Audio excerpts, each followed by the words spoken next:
Good evening, everybody, and welcome to Apex Racing TV for the latest rounds of the British Sim Racers Touring Car Championship. We're here at the Circuit de Spa-Francorchamps in Belgium, and Adam, nighttime has descended, and so have the Kia Optimus. Yeah, that was a slick intro with you seeing the desktop. Yeah, welcome everybody to Spa. The calendar, yeah, it's shaken up a little bit, but I think we're back on course now after going to Virginia International Raceway last week. And yeah, I know it looks dark on the screen, but yeah, that's what the drivers are going to be dealing with. It's probably one of the only tracks on the calendar, bar the Nordschleife and Le Mans, where there are no floodlights. So you don't want to lose those headlights. They are going to be your friends over the next 3 races. So this could be interesting. Yeah, we've all raced in the nighttime before, and it is a tricky circuit, which, you know, it is a track which is hard enough at the best of times, with limited visibility. Some of the glaring of the lights, it can make it very, very difficult. I know that some drivers don't really like the headlights being on and flashing away and things like that, but they're a necessity in order to see where you're going around here. Not often we get to do it either. Usually at Motegi a few weeks back, we were almost promised that we would have the third race of the day under the lights, but yeah, we didn't have that here. So this is the first night race of the season, and yeah, I wonder if we could see a new running order. Looking at the timing screens as we get to the end of the qualifying session. In fact, the checker flag's now out. It's Northern Lights Racing that seem to have taken to it pretty well. They lock out the front row, and is that who's that in 4th place? Oh, I know who that is in 4th place. We have got it's not Jason Plato, is it? Is it the Jason Plato?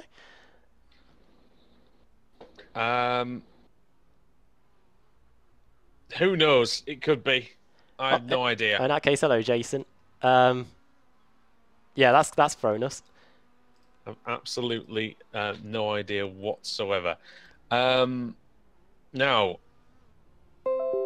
looking down the timing screens, there are some drivers actually who haven't set a time, and that includes, I wonder if they've been a bit naughty, Wojciech Svidovic and Alex Simpson haven't set a time yet.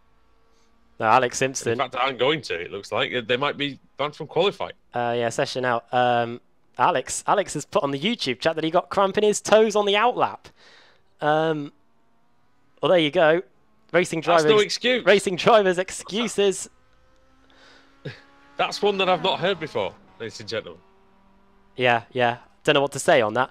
But yeah, we can have a look at the championship standings. Well, we can't look at them on the screen, but we can bring them to you as we get down to the grid, as there will be still a few cars on their qualifying laps. Coming soon, we will be able to bring you the qualifying session. The developers of the overlay, which you're seeing on your screens right now, they're in the process of getting that sorted, and yeah, sooner or later we'll get to see all 50 cars taking it out on track, and yeah, looking forward to seeing how that's going to happen. Yeah, live qualifying, something I know that I've wanted for quite some time, and something that I think could enhance our coverage, certainly. But what do you think of this circuit then, Adam? Because I know Spa's a massive challenge. What's going to be the key now that the visibility is massively reduced? What do you think the drivers are going to need to do? Getting out of the first sector without colliding with anybody. In the past few seasons, that's the lit part as well. Yeah, it's the endurance layout. So we're starting on the run into Eau Rouge. So it's always the worst one in this series with when it starts there, I think. So let's run you through the grid as we go down. As we go down to the grid, Nicole Foggy then starts on the pole. The answer to the question is yes. To pole position. Yes. Sven Glatzel starts in 2nd. 3rd is Dave Baker. 4th is Jason Plato. Josh Thompson starting in 5th. Alex Everett 6th. Michael Hall starting in 7th in the CQR Club car. Then it's boosted Ben Hackerson in 9th. Martin Frunz, the highest of the AM car, starting in 9th. And Jamie Rushworth 10th. Ross McFarlane, the Scotsman, starting in 11th. Carly Anson starting in 12th place. 13th place on the grid is, as the whole overlay decides to die, there we go, is Colin Cunniff. Jake Blackhall, the Aussie, in 14th. 15th, Pete Harrod. 16th, Adam Hadfield. 17th, Matt Bunn. Then it's Chris Wood. Brian Holmes in 19th for Apex and 20th place for Julian Janowski, who did pretty well last week at Virginia. 21st place on the grid is Pete Newman. 22nd, Andy Shield, car 007, not BSR GT, they're going to fire me for that, World GT driver, starting in 22nd. Magic Sakovic and Adam McNally complete a whole row of AMs. Then Nick Madsen, then Rusty Laidler. Kenny Verdassadonk driving with us today in this Immortal car. Then Jack McIntyre, his teammate, in 29th place. 30th, we've got Paul Smith, the Team Mad driver, then Nathan Davis, the Welshman, Rob Graham in 32nd, Andreas Katz in 33rd, Laura Bond 34th, then Tristan Bodis, and the Automech car of Max Wright. 37th, Lee Diemer, then Jack Sedgwick, Alex Simpson and Wojciech Savinovic completing a Apex row there, number 2 and number 1 all the way down there. As 41st is Craig Williams, 42nd Dan Brown, 43rd Roy Verke, 44th Michael Blake, and then towards the back of the grid we've got Mark Woodhouse. Andrew Woodhouse may be racing next week, I think it's Montreal next week, so watch out for that possibly. Then Kip Stevens, Scott Malcolm, Matt Keeber and Dave Crozier, and just we've got just enough time, Woody, to... Here we go, here come the lights. Right then, 9 laps of Spa-Francorchamps. Let's see who can survive it. Green light is on. Not a great start by the post. It's Nicole Foggy. It's a good one by Baker. He's already drawing alongside Glatzel. Thompson trying to make a move on Orange as well. Up the hill. They come. It's a good move by Thompson. He's gone through into 4th position. And you can see now the Kemmel Straight illuminated by these cars, Adam, and it's what a sight to behold. Look at all those cars there, and it looks like a pretty clean start. Haven't seen too many drivers losing any positions as we go into Les Combes for the first time. Glatzel looking at the inside, and that's Thompson as well. It's going to be exceptionally difficult for us to identify any of the cars today, just because there's nothing to light up the liveries. Chose the wrong week to give us a new paint pack, I think, as we go through Malmedy and towards Rivage at the bottom of the hill. Yeah, it's a tricky corner, this. It turns an already understeery Kia Optima into an even more understeery Kia Optima. But the drivers negotiate it pretty well. Is everybody... Has there been something going on in the middle of the packs? It looks very spread out there. Rob Plumley, as far as my timing screens say, is the only one that's had to go back to the pits. Maybe Michael Blake as well. Around Maciek Sakovic and Adam McNally? Is there something gone on there? A bit below, a bit behind them? Yeah, Plumley's in the pits. Daniel Brown's in the pits and Michael Blake as well. I've got Maciek Sakovic here for you. So this is in Les Combes. The car looks like it's already damaged by this point. It might just be an off-track. Just there's a car already off. It wasn't Sakovic specifically, but that's just about where that's where the pack looked like it was split. Yeah, I'm just going to go back through the tapes to see who the car is that's off. It looks like it may be Nick Madsen. This might be third time looking. Yeah, quarter panels. Nick Madsen quarter panels by an all-black car. That's Andy Shield in his first BSRTC race meeting ever, I think, and Madsen rejoins. That might end up being a penalty. Yeah, don't worry, Andy. Happens to even the commentators get penalties in their first BSRTC race meeting. Right then, that's it. Coming through the bus stop chicane. I got disqualified in one of mine as well, so one of my first ones. Now, over the line then, the timing line is at the GP pits to the GP finish line, just to confuse us even more, mate. Yeah, you can also see those concrete walls that the drivers shouldn't be having to deal with. You'll also notice that we have got a rev counter on screen. Don't know how to get it off, so it's going to be there with us for the whole race meeting. So you'll get to see the speeds and the gears that the driver's in. Don't worry, I don't think 7th and 8th gear are in the Kia Optima, not unless someone's messed with the drivetrain. But BSRTC, Craig Williams. You never know. Maybe that's the key for the guys at the front. Apologies, it looks like we're getting a few drop frames. I know why. Because the Google Drive's syncing. That's better. Sorry, we're getting some drop frames there. Into Rivage then to complete the opening lap. We've got Sven Glatzel leading the way then, but it looks like there's wheel-to-wheel between Josh Thompson and that is Nicole Foggy as Jason Plato, his teammate here, tries to get by as well. Going into Pouon then. One of the fastest corners on the course ordinarily. a bit sideways was foggy, and it's falling apart a little bit for him, Adam, after a good start. Well, there's still a long way to go, as you can see by the lap counter. It is a 9-lap race, so strength in numbers as well with the two teammates. But so far, if you just look at the teams, we can get the teams actually up on the timing screen. It's Northern Lights GT Omega leading CQR, then Boosted, then GT Omega again. Scuderia Haggis, that's Nicole Foggy, who's lost 4 positions as Brian Holmes has come into the pits. Then we've got CQR, Boosted, CQR, Northern Lights GT Omega, and Scuderia Haggis as well. The highest Apex car is... There are no Apex cars in the top 20. That is quite remarkable. There you go. That is something I don't think I've seen ever. There's no other way of asking you this. Did you get the message I sent you? Is this on Discord? Yes. I'll have a look for you now. Yeah. Because that is literally the only way I have of asking you that question. Something. Is that... Yeah, heard you loud and clear. Something's happened here in the bus stop chicane. Cars going off the track and coming back on it. This is Carl Janssen on a replay, trying to go round the outside of one of the GT Omega Northern Lights racing cars and just going off the track as a result. So we'll see a few off tracks. This is a track where they do like to flash up on the system. So we'll hopefully pick out the ones that lead to big crashes. Everett going past Hackerson into Eau Rouge. And that was quite easy in the end, but Hackerson wasn't going to fight that side by side. He might fight back down the Kemmel Straight. Let's see what he can do then. In the slipstream of... It was briefly in the slipstream. That's easy for me to say, isn't it? Of the Welshman. Boosted car. Trying to go around the outside. Very late on the brakes for Hackerson. Nice carrying of the speed. We're just about to see it. Oh, and he's still overlapping each other. How is there not contact? It's unbelievable. And Hackerson actually goes through. Good driving there by both. We're just about to see it because we went back on a replay. So that's okay. Yeah, we've just seen the boosted car going around the outside into Les Combes and then into Malmedy. Everett back up the inside, as you were saying. And now Everett's trying to make a move into Pouon because Hackerson, he had to defend the inside of corner with no name. I think we might just keep this replay running. Side by side through Pouon. Okay, let's go live. There you go. Oh, they're still side by side. They're inches away from colliding.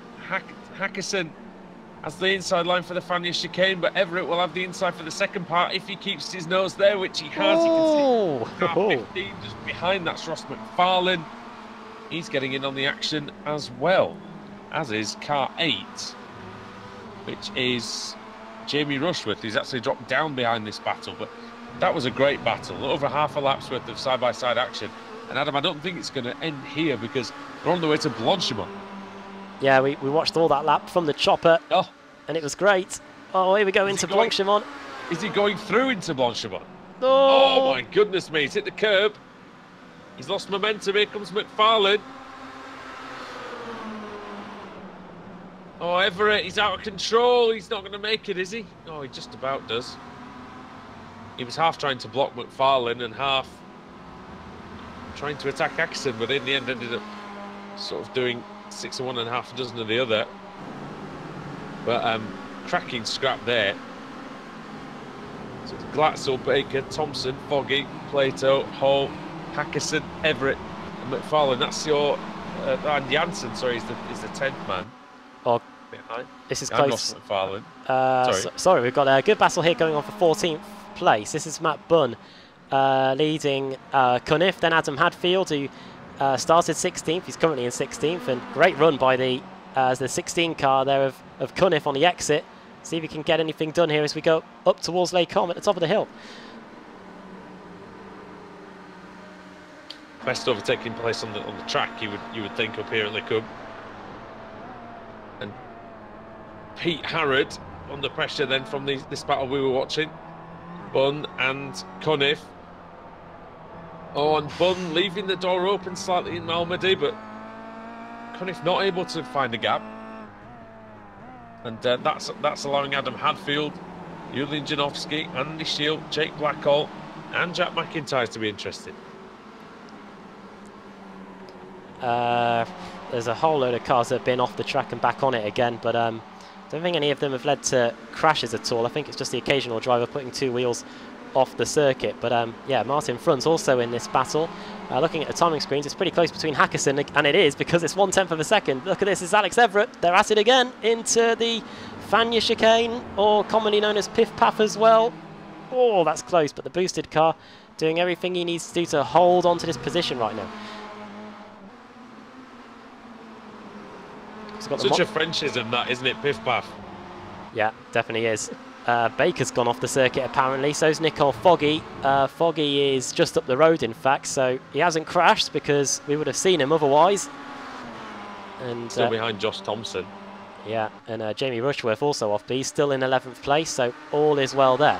But here comes Everett at the inside. Oh, wow, Hackerson with a drift. They're all off.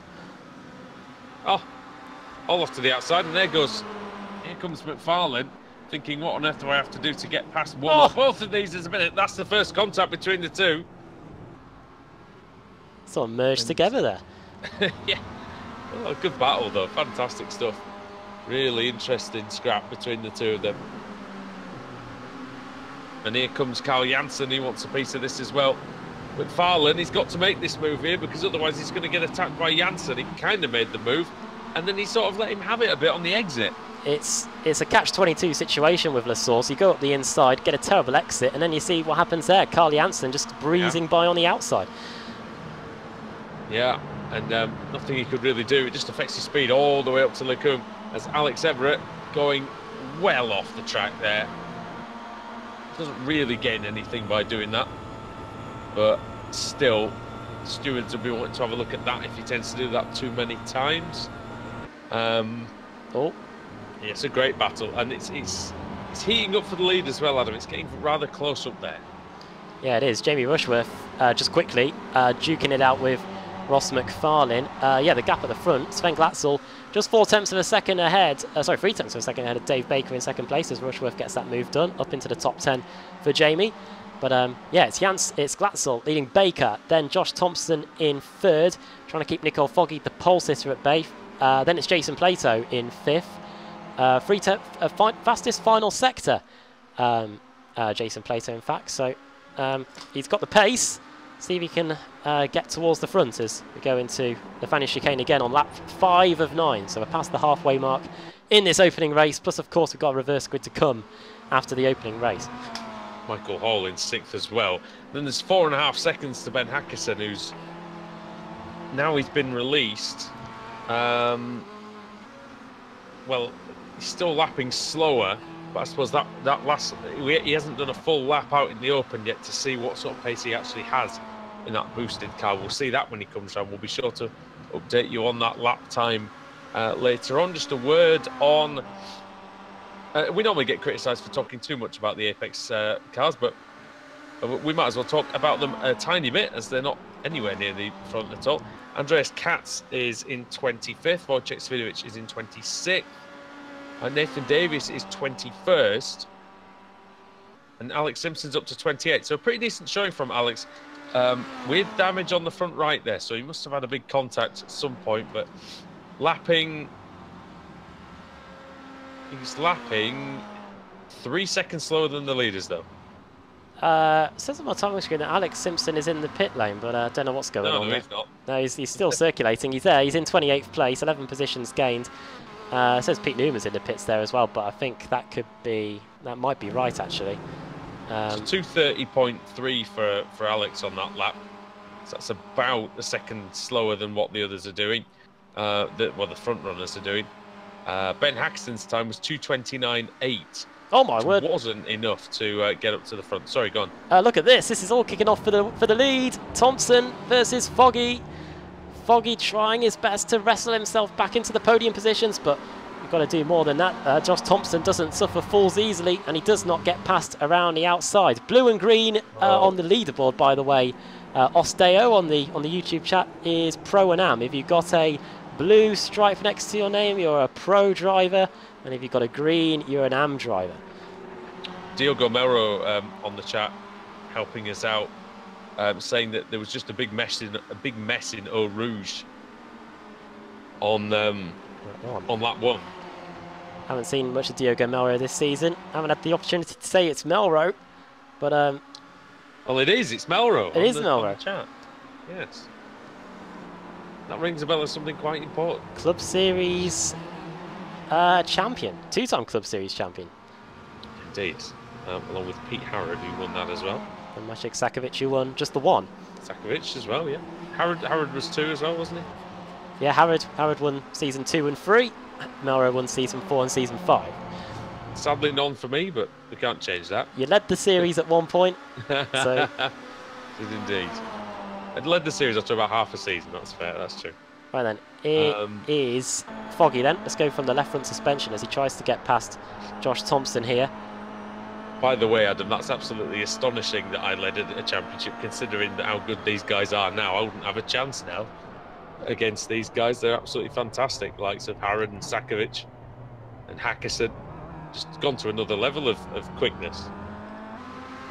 Baker didn't do too well there through the bus stop chicane. Has opened himself up to attack here from Thompson, who's looking up the inside going into La Source, but thinks better of it because he knows that if he goes up the inside there, he's going to be open to attack on the exit. And here comes the Northern Ice Racing Scuderia Haggis of Foggy. That was close. That is close, very, very close. Yeah, they'll make haggis out of each other in a minute if they're not careful. Need to show a little bit of restraint, which they have done so far. Yeah, another one who's come so far from the days of the other Kia series that we used to show on Apex Racing TV is Sven Glatzel, because he used to be a World Series driver. And, you know, he was decent in that, but you never thought he'd be coming here to Spa and being, you know, in the lead of race 1 as Thompson's trying to go around the outside of Baker. And look at Foggy, he's trying to set them up through Malmedy. Is he going to have a go? Might be able to pick one of them off into Rivage. God. So many times we've seen quarter panels there with cars on the outside, but good job by Thompson and Baker there to give each other space. Look at those brake discs glowing under braking there, and now it's Foggy's turn. Fantastic. Oh, dear me. Fantastic sights and sounds of the British Sim Racers Touring Car Championship here on Apex Racing TV. Very happy to be bringing it to you. Andrew Woodhouse and Adam Bath, and the side-by-side in the background, that's Hackerson. And is it Everett again? No, it's Carl Janssen he was side-by-side with.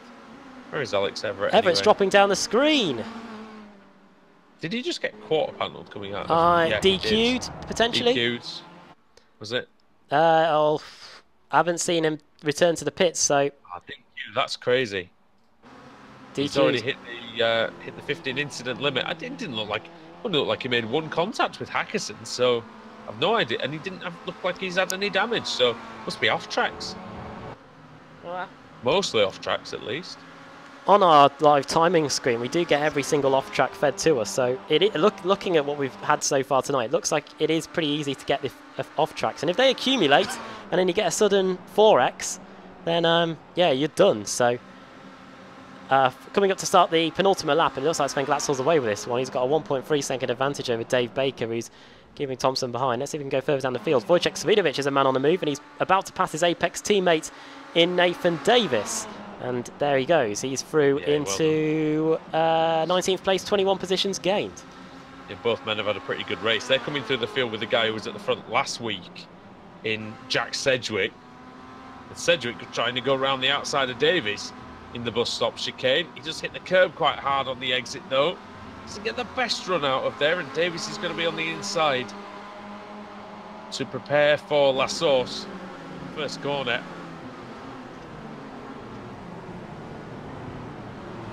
Oh, that's close. Bit of contact, maybe. There's the Youth Energy of McNally behind, and there's Chris Wood. Paul Smith is lurking in the background. Yeah, Paul Smith. With no voice, I'm being reliably told. Well, I know how that feels. It's a bug that's spreading around Yorkshire. You know what? You joke about it, but it could be spreading around Yorkshire. There you go. A lot of people have got it at my work as well. It just seems to be following people around. Poor guy, he had to do the 6 hours of Nürburgring the other day as well with hardly any voice. Sedgwick, though, he's trying to find his way to the front, and he's in 20th place now. So see what that does in terms of the reverse grid. Of course, at the end of each race, we have a reverse grid. Can you believe we're on? Sorry, can you believe we're on lap 8 already? It's going by pretty quickly, isn't it? These are long laps, 2.5 minutes. Yeah, 2.5 minutes. It's probably one of the longest laps of the year, besides the Nürburgring. And Le Mans, I suppose. But And on, yeah, don't know when we're going now. Literally everything else, yeah. The only other one that's similar, I think, is Road America, but I think even that's a little shorter than this. But this is faster, isn't it? It's 7 kilometers this course. Compare it with Virginia North that we did the other day. Oh, the MX-5, yeah. It's half the length of it. Looking here, it's I'm just going to find Jamie Rushworth for you, because he's been one that's been guilty of picking up the off tracks on a regular basis. Here he is in 16th place. He's been one that's shown up quite a bit on my screen as picking up occasional off tracks, and maybe that's why, because he has dropped down to 16th place. He was running up inside the top 10 earlier. Well, Adam, Josh Thompson's only one incident point away from disqualification, as is Martin Front, as is Nathan Davis and Paul Smith and Ben Hackison. Well, they've got just 2 points between them and disqualification. Jack Sedgwick's on 12, Max Wright 11, as now Foggy challenges Thompson into La Source once more. And now he gets to run down the hill past the Grand Prix pits, past the endurance pits that we are using for this series. It's an odd one. The start-finish lines at La Source, but the pits are the endurance pits. It's a good run by Foggy on the final lap, Adam. Yeah, we're on the nose of Foggy here. You can see the lights on the front of the car paving the way forward, and he could be paving the way to position on the podium here as we go into Les Combes. Thompson cannot have any contact here. It's gone wide. He could have taken the Schumacher line there. That is a shame, yeah. because... But is he running low on incident points, I wonder? Go Foggy. This is a little look. This is the version of Spa. He's not actually. He's only had 9, sorry. Oh, right. I was just going to say, this is the version of Spa before they tarmacked over the Les Combes runoff area. So... have they tarmacked that, have they now? Yeah. It's just a few sleeping policemen that are on the inside of the chicane. Yeah. Oh, that's boring. Oh well, never mind. Glatzel and Baker at the front. It's 2 temps. Yeah. Yeah, it's come down massively. It was 3/4 of a second when they crossed the line the previous lap. Is Dave going to go for it? I mean, second place will do wonders for his championship, Adam, but he'll really want to take this win, won't he, at the same time? But I've got a feeling we know Dave's a big picture man. Is he going to risk it for a biscuit on race 1? Oh. Well, they both run out wide. They've got incident points to spare. They do. Baker on 3, Glatzel on 7, so we don't have to worry about that. Can even hit each other and still have some left over. Oh, Lee Deemer's crashed. But into the final corner. Here we go then. Oh, Baker's going really deep on the outside. Oh, and it's well done by Sven Glatzel. He's going to come across the line, and he's going to win here at Spa. Tremendous job by Sven. He started in 2nd place on the grid, and he finishes at the head of the field. Well done. As the fireworks kick off, Adam Hadfield's drag race to the line for 12th. Oh, it's just going to be Cunniff that gets there. Just at the line. McNally v Chris Wood. It's a free wide. Close. Oh, there's an Apex car that's very slow on the exit as well. That's Davis. Davis gets 23rd position. Wood 24th. Alex Simpson there in 25th. They'll be hoping for a very small reverse grid. Yeah, they will indeed. Paul Smith just behind, as he said. It's close here between... It's quite close between Laidler. Oh, it's Bodice having to take evasive action there in the bus stop, as it looked like he missed his braking point slightly. Bodice comes across for 38th place, and I think he's one of the... He is the last car to come across the line. I think Lee Deemer will probably... So if it is a full, it'll be Lee Deemer. As he just retired on the last lap, I believe. Is that right? Yes. In fact, we can have a quick look actually at what happened to Lee Deemer before we get the results up on screen. Do that. This is coming across the line. That's what happened. I think he came across the line just to make sure that he finished just one lap down, because the car already looked wrecked, and called it a day from there. We might find out what happened here. This is going into Blanchimont. Car looks already pretty damaged here as well. Oh, he just picks up an off track there as well. So hard to find out what happened to Lee Diemer and all that. But I think he made sure that he did the required race distance to make sure that he's in with a shot at the reverse grid. Yeah, it's going to be a classified finisher, as they say in Formula One. So yeah, it was a good race though. That I enjoyed it, and the drivers really giving us a good meeting to savour, I think, tonight. Hopefully. And yeah, let's run you through the finishing order. Sven Glatzel then wins the opening race. Dave Baker finishing in second. Josh Thompson in third. Then Jason Plato in fourth. Nicole Foggy finishing in fifth. Michael Hall in sixth. Then highest of the AM drivers is Carly Jansen. Then Ross McFarlane eighth. Pete Harrod ninth, and Matt Bunn rounding out the top 10. 11th for Ben Hackerson. 12th for Colin Cunniff. 13th place finish for Adam Hadfield. 14th Julian Chanovsky, the Bulgarian. 15th for Jamie Rushworth. Then Jake Blackhall and Jack McIntyre. Triple J there. Then Wojciech Svidovic, the reigning champion, finishing in 18th place. And moving on back, 19th Jack Sedgwick, and 20th for Andreas Katz, another Apex car there. 21st Alan McNally for Youth Energy. The Welshman Nathan Davis in 22nd, Chris Wood 23rd. Alex Simpson, despite the cramp in his foot in qualifying, managed to get up to 24th place. Behind him, Paul Smith in 25th. Cramp in his foot for Alex, no voice for Paul. Kip Stevens in 26th. Then a series of AM drivers. Max Wright 27th. Two Team Mad drivers, Sakovic and Woodhouse. And Kiba in 30th. Scott Malcolm 31st. Laura Bond 32nd. 33rd for Rusty Laidler. 34th Dave Crozier. Then 35th for Tristan Bodis. Then Lee Diemer, one lap down. And he will not, unfortunately, be on the pole if we get a full, because, of course, it'll be full -1. And after him, there's no more cars one lap down. So, unfortunately for him, he's still going to be starting at the rear of the field.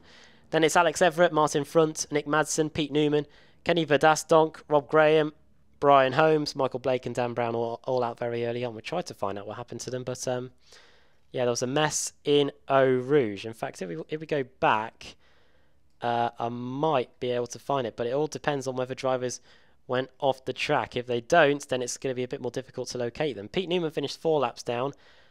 He might hold the key to what happened. We'll give this one chance, then we'll get onto the reverse grid. See if he has a good view of what happened here. Look from the chopper. Oh, he gets run into going into Eau Rouge, and that sparks off a chain reaction. Yeah, quite a few cars off there. So yeah, that is what happened at the first corner. And thanks to Diogo Melro as well for telling us that stuff was occurring in that first corner. Right then, time to get the reverse grid up and running then. We'll just find it first of all. It's going to be interesting to see, isn't it? It's definitely going to be interesting to see who gets on pole, because there's some big names a bit further down the order. So see what happens. It could be, you know, former champion like Kip Stevens, or it could be a race winner like Laura Bond or Paul Smith even. Don't think that's the that was meant to be the reverse grid, but I think it was last year's one. I've got the 2018 one here, so we'll scrap that one. Sorry, tried to mute myself there. It didn't work.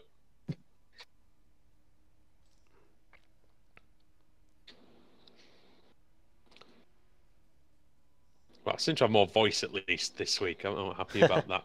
Couldn't even appear last week, really, because of it. Getting there at least. We'll see how much voice I've got left by the end of the VTEC Super Series on Sunday, because I think that'll be the good test. luck with that. Yeah. I'm doing only the final 2 hours or so in that one anyway. Right then, we have the 2018 wheel to hand, and without further ado, let's spin it.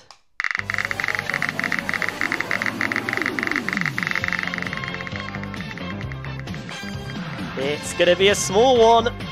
Very small. It is very small. It's 20. 20 then is Jack Sedgwick, and that's a great boost for him because we know he's got the pace. So looking at his lap times in that race, he did get into the 29s a few times, so it doesn't look like he could be on race winning pace, but it looks like he'll definitely be up there, and it gives him a good chance to win this one at least. So we'll see what he can do, and we'll see what the rest of them can do. Andy Shield in second. It's going to be Wojciech Swidovic in third, Jack McIntyre fourth, and Jake Blackall in fifth. That's a tasty grid for race 2 at Spa when we return here on Apex Racing TV in the British Sim Racers Touring Car Championship.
And we're back.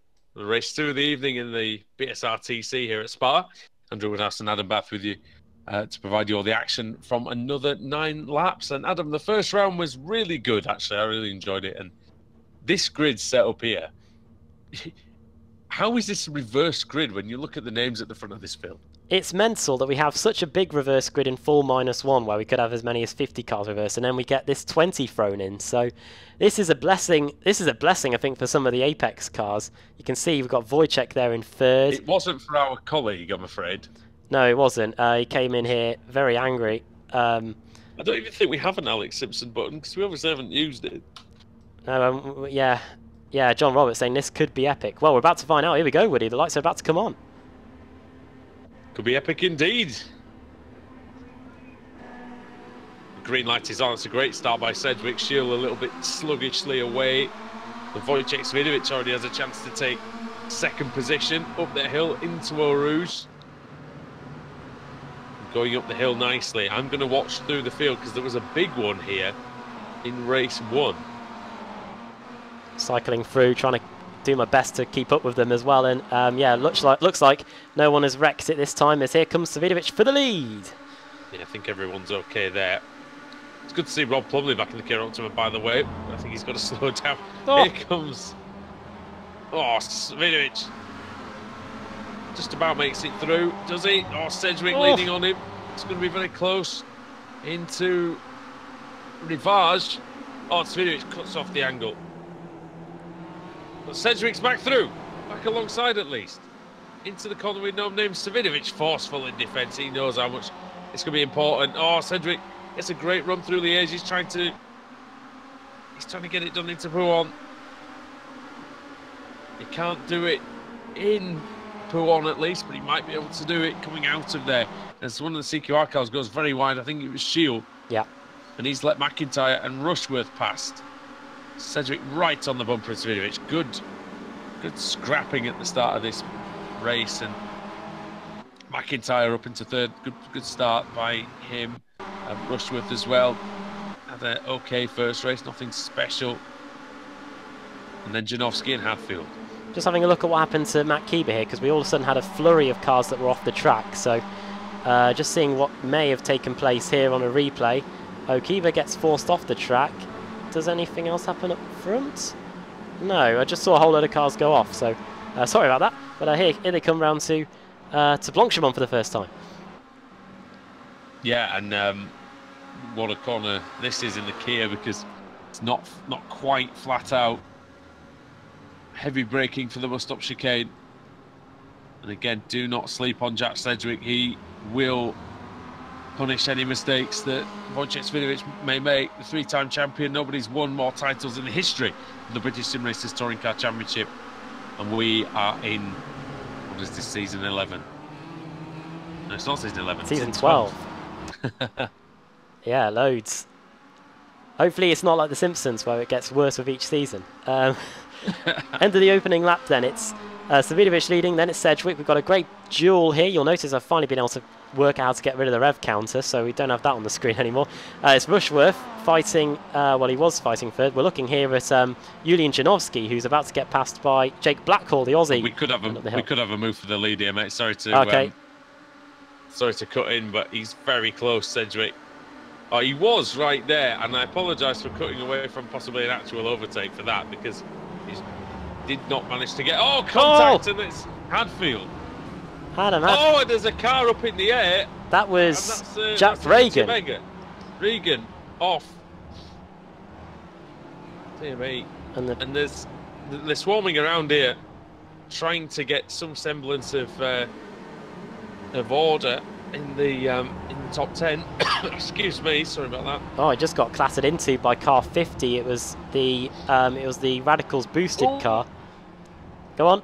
What's happening? No, it's all right. Okay. We're okay. There's lots of side-by-sides, so there's no point me taking you away from what you're looking at. About 3 or 4 different battles I can see. Car 50, that must have been Janssen. So he was the person that hit Regan there. Car 50's Thompson. Sorry. Oh, yes, sorry, it was. So it was Thompson that hit Janssen's him. number 22. Right then. Back with Jack Sedgwick as we go through Stavilo and curve Paul Frere. This is a great run this time for Sedgwick. This is a much stronger run than he had previously coming out of Paul Frere. Now, I don't think he's going to have a go into Blanchimont, but I think he'll have a go into the bus stop. Oh, he's better through there than Svidovic this time. He must have a look this time now. On the outside line, pick your braking point carefully, chaps. Svidovic sneaking around all over the place. There's no way he's going to make the corner. He sort of misses the apex. Sedgwick now has a great opportunity, but is he going to want to take it into last source? Oh, look at him. He's almost taking out our camera on the gearbox as we go into the first corner. We don't want that. Those are expensive. It's a good run here, and Rushworth likewise getting a good run as well. Yeah.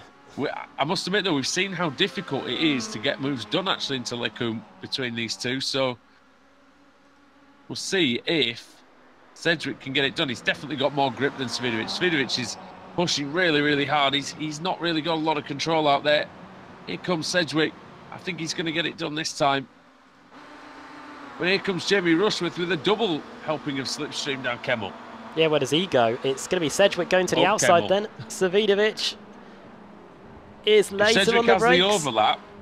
Yes, Richie does have the overlap. Then he's entitled to be given some room by Wojciech Svidovic. Seen that a few times. Svidovic still manages to do a good job on the inside of just controlling the situation, really. Chopper's It's a great battle again. Sorry. Battle for best of the rest is very hot as we go behind the trees. That's not what we want. McIntyre gets hit by Shield. Very small hit, I think. It just tipped the Youth Energy car into a bit of a slide. And now here comes Shield up the inside. He was off in race 1, but he's back in with a shout here in race 2.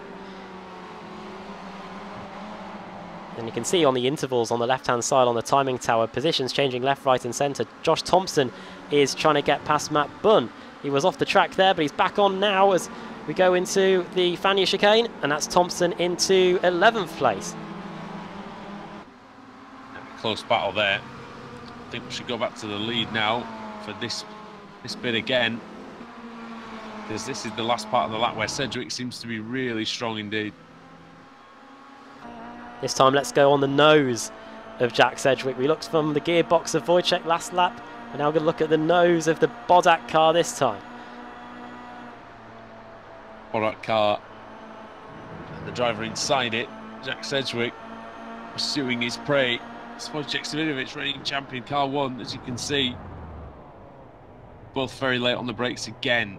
Sort of cutback can Sedgwick utilise. Not really much of one there, to be honest.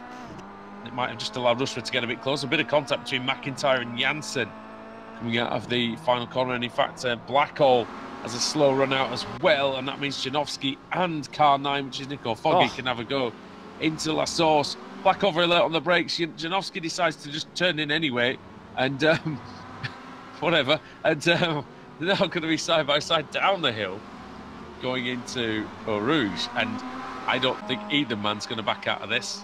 No. Oh my word. And Janowski actually does, but not before swinging around in front of Jake Blackhall. And you can see the body language of Blackhall's car sort of saying, no, don't do that. I think he's got to have a slowdown for that, Adam, because he was 4 wheels across, surely, Blackhall. Well, the FIA would give him one. Look at this as we go down the back straight in the background. We've got 4 wide, nearly 4 wide. Careful, guys, this might not end well. Going into Lecombe, it's Hackerson, it's Baker, it's a lot of CQR cars. Well, it's McFarlane, sorry.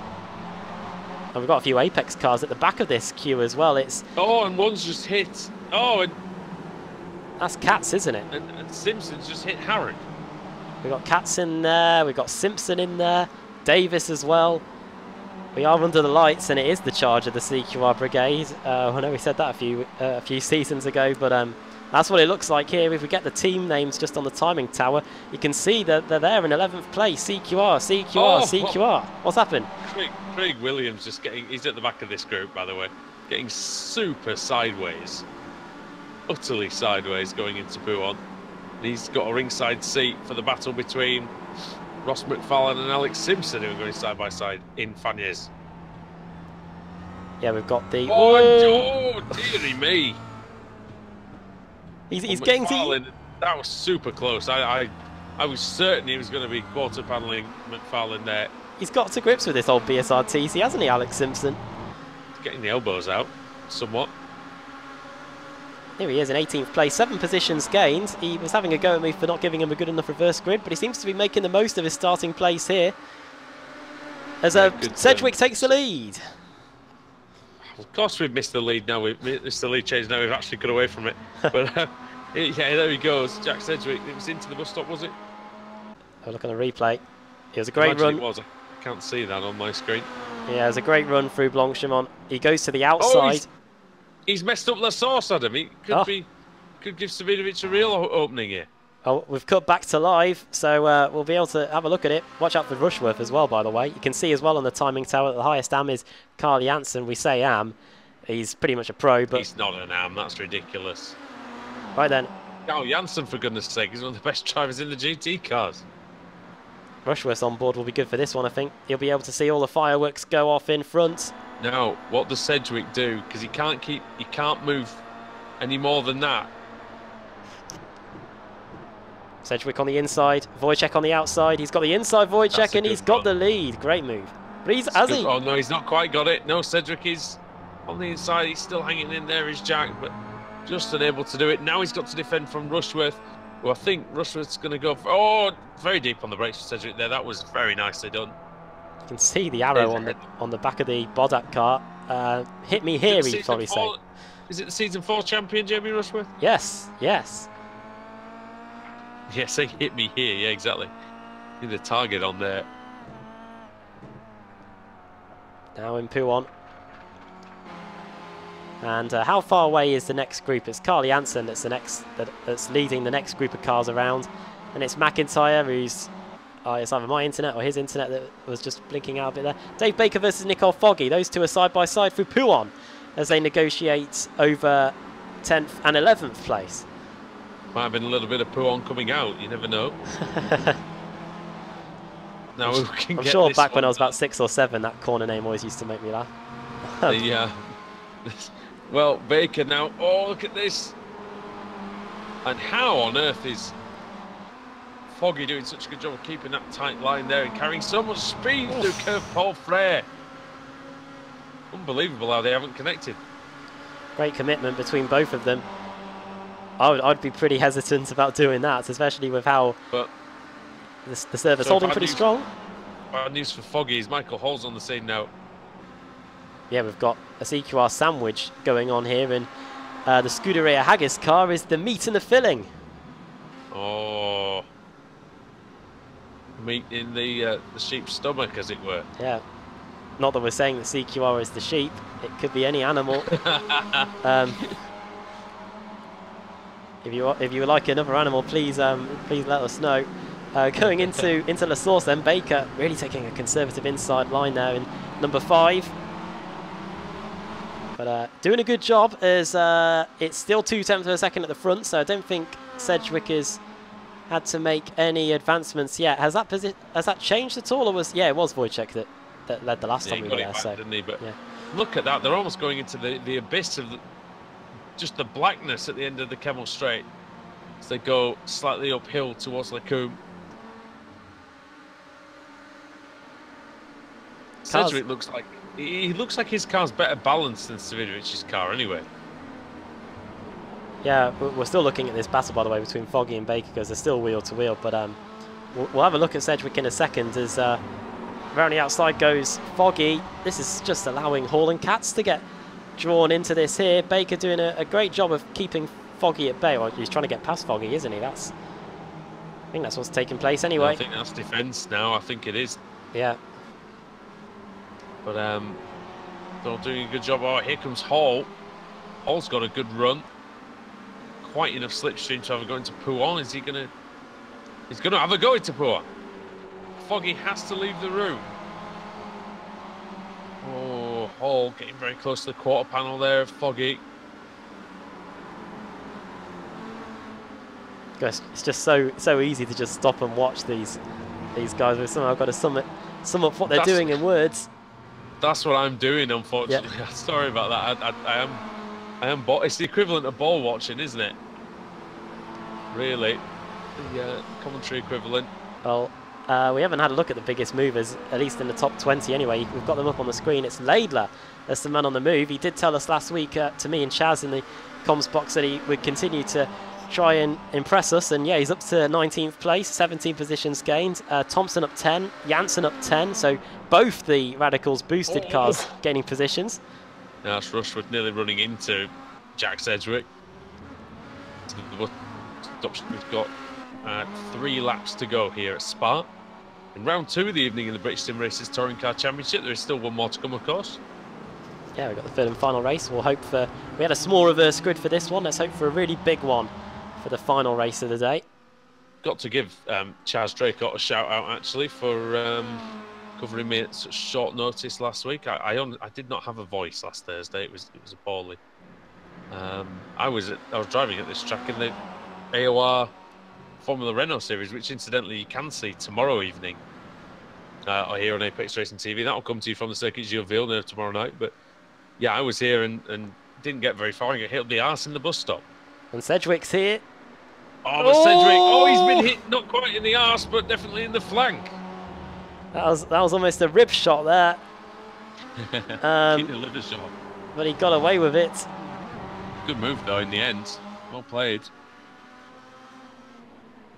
Great way to take the lead in the fairly late going of this race, but we've seen it's becoming very difficult for anybody to drop anybody else in this front 3. I reckon Rushworth's saving his tyres, you know, Adam. He might be able to have an assault on the last lap or 2. Once again, it's CQR. They're always there, aren't they? They weren't there in the opening race, so it was the race victory. Who won the first race? There's just been so much action in this second one that I've completely forgot who won it. What, won the first race? Yeah, who won the opening race? Sven Glatzel. Yeah, Sven Glatzel. So we had Northern Lights Racing there in race 1. The highest driver of their team is Colin Cunniff in 6th at the moment. But we did have CQR up there. Sven Glatzel's in 23rd place at the minute. Well, he only needs to gain 3 more positions, and we have that's how... Sorry, I was just going to say that's how closely matched everybody is. It is quite remarkable, the BSRTC never fails to amaze, and Savinovic has had a very poor run on the exit of Curve Paul Frere, and it could be about to get even better for CQR as Rushworth up the inside into Blanchimont. Jamie's got a good run here. Oh, heck. Just touches the curb slightly, unsettles the rear, and Wojciech Savinovic lives to fight another day in that situation. Jack Sedgwick gets a little bit of room to breathe, but not a lot. It's a great battle. And speaking of great battles, the one headed by Josh Thompson, not Josh Thompson, Carl Janssen. Yeah. It's just one massive train, isn't it? Fourth on back. Yeah, it's amazing. We've got 4th all the way down to about 15th or 16th. I think it goes further than that, you know. What we reckon. So it definitely goes down to 11th, right? Yeah. Then there's a bit of gap to Michael Hall. It's only about a second and a bit. And then everyone else really is kind of all strung out until you get down to Brian Holmes in 29th. That's another big gaggle. I think Adam McNally might be DQ'd. I think I might need you to verify that for me, but he has just dropped down the timing screen. Yeah, that's correct. Also, Ben Hackson and Lee Deemer have been disqualified as well, it looks like. Drivers on the most incident points: Adam Hadfield, 14. Alex Everett, 14. Alex Simpson, 13. Colin Cunniff is on 13 as well. Carl Janssen, Pete Newman, Dave Crozier and Nathan Davis are on 12. In fact, over half the field's on 10 incidents or more. So easy to do. Just under half the field, sorry. It does look like it's not as bad as Cota, for instance, but it is one of those tracks. Jack Sedgwick, by the way, has just picked up an off track for going off at the corner with no name as he tries to put as much distance as he can between himself and Wojciech Savinovic in 2nd position. Top 10 then with 1.5 laps to go. It's Sedgwick, Wojciech, then Jamie, then Carl Janssen in 4th. Then it's McIntyre, who's just 1/10 of a second behind him. There they are, going into the Fania chicane. Then Colin Cunniff, then Josh Thompson, Jake Blackhall, Julian Janowski and Dave Baker rounding out the top 10. That's going to be 2 top 10 races for Dave Baker as well, I think, if he stays there. It's impressive with these reverse grid conditions. Safest driver out there is Michael Blake, 0. Matt Keeber, 1. Mark Woodhouse, 2. Nicole Foggy, 3. Magic Sakovic, 5. David Baker on 5. So even Baker and Sakovic have racked up a fair few incidents. They're normally very safe drivers out. I wonder if Savidovic has just been biding his time, because we're about to start the final lap of the race as Thompson and Cunniff go wheel to wheel through Blanchimont, and Thompson goes off and back on the track again. I still think Rushworth's the dark horse here. Yeah. Because he's had the opportunity, like I said, to just sit back a little, save the tyres. He's not been getting involved in any majorly late braking or any side-by-side action, really, with the exception of just a couple of times. Well, so I think the ball's in his court. I think if he gets a good run, he'll certainly be getting involved on this lap. McIntyre setting a new personal best. Sedgwick and Wojciech both using their incidents up. That was 2 there for Sedgwick, and now here comes Wojciech. Right then, this is the moment of truth then, ladies and gentlemen. In this round of the BSRTC. What a great run by Savidovic. It's almost like he had the DRS open there. And he's going to go through. He's cleared him. That's a great move. But Sedgwick fights back on the outside. This is great stuff. Great resilience by Sedgwick.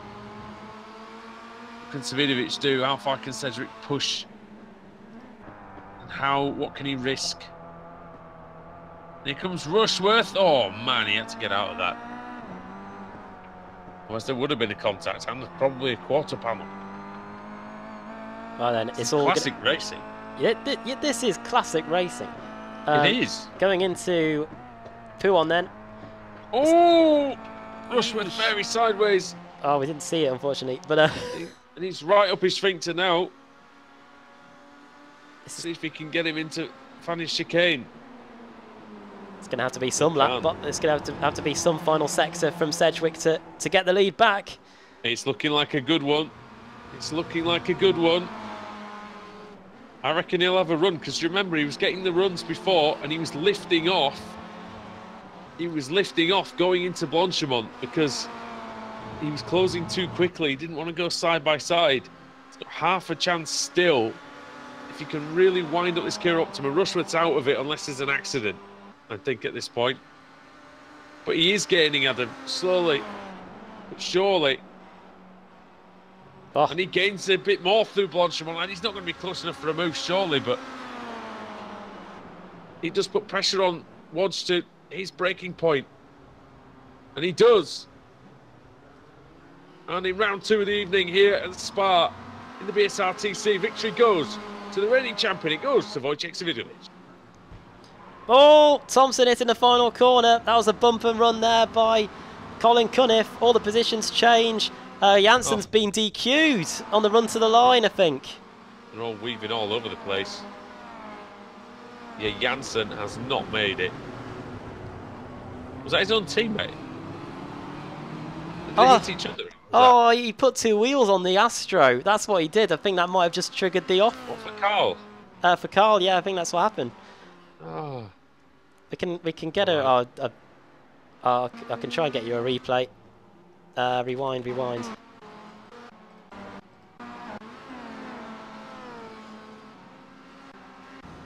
So here we go. This is it. Going into the final chicane. The Swede is on the outside of McIntyre. He goes up the inside of the Youth Energy car. Thompson gets hit in the background. He gets a tap from the Youth Energy car, and then goes off the track onto the Astro, and that probably turns a 0x into a bit. You can see it on the stream. That's barely off though. He didn't have 4 wheels off. Or maybe it was because it was a 0 and then the Youth Energy car went off and then it punished Jansen. Maybe he hit another car and maybe it was a 4. Yeah. Because that sort of thing happens in iRacing. It's like a chain reaction thing, isn't it? It blames so if you might nudge someone. Yeah, you might nudge someone and they might get a 0. But if they then hit another car as a result of nudging them, if they get a 4, then you'll also get a 4. Well, that's everyone. That's not everyone across the line. Who are we waiting for? I think we're waiting for not Adam McNally. Waiting for Nick Madsen, I think. Madsen. Saw that Madsen was in the pit. No, well, he was in the pits earlier on. He's actually 3 laps down, so he's not actually going to score anything here, but he will finish the race at least. Bit of airtime for him. Yeah. Also out on the circuit is Dave Crozier, who's going to come across the line and finish in 40th place. You can see there he's just done that. Now Nick Madsen is going to come through the final corner, and he will finish in what should be 43rd. 43rd. Yeah. Yes. It is indeed 43rd place. Close the engine. Right then. Take you through the finishing. I might as well do that because you'll end up doing the reverse grid as well.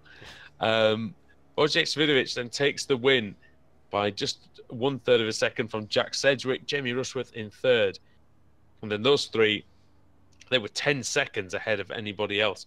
Jack McIntyre, Colin Cunniff, David Baker, Josh Thompson, Jake Blackhall, Nick Foggy and Michael Hall. They make up the top 10. Then it was Andreas Katz, followed by Pete Harrod and Matt Bunn. Nathan Davis in 14th, then it's McFarlane, Laidler, Alex Simpson. Laidler, in fact, 20 positions gained there. Excellent stuff. Chris Wood, 18th, then Adam Hadfield, then Paul Smith. And then into the lower half of the field, then Craig Williams, Max Wright, Kip Stevens, Maciej Sakovic, and then Pete Newman in 25th. He gained 18 places. Brian Holmes just behind him, gained 20. Matthew Keeber, 27th, and 28th for Alex Everett. And then Rob Graham with 16 positions gained as well. Jack Regan 30th. Dan Brown in 31st. With he and Rob Plumley gained 17 places. Then Laura Bond. And then Scott Malcolm, Mark Woodhouse. Julian Janowski had a bit of a shocker. Sven Glatzel 37th. And then Roy Ververke in his homeland of Belgium 38th. Michael Blake 39th. Nick Madsen's now reversing up the, saw that. the endurance straight, by the way. And he finishes. Dave Crozier was 40th, then Carl Janssen one lap down. And then the retirements were McNally, Madsen, Boris Hackerson, Scheel, Diemer, Front, and Verdasdog. Well, he's actually coasting down the hill. He tried to get up it because his engine's blown. And the force of the hill literally just sent him all the way back down again. So that top gear. It's like a ball bearing on a hill or something, yeah. It's like that Top Gear episode where they try to park the car on the hill and Hammond's handbrake doesn't work. And, that's it. I've seen that one. I remember that one. Yeah. But yeah, that shows how steep that hill is. By the way, the car can get up to like 40 plus kilometers an hour just by rolling down it. It's pretty impressively steep. Right then, over to you for the reverse grid wheel. Let's see what happens. Yeah, it's the most fun I have all week. Let's get it up. Right, you can see I haven't moved it. It's still on 20. I'll try and give it a big spin. I can only do that through positive thoughts. There's nothing I can do to push it along. So here we go then. Final race of the day. Let's see who's going to get that pole position.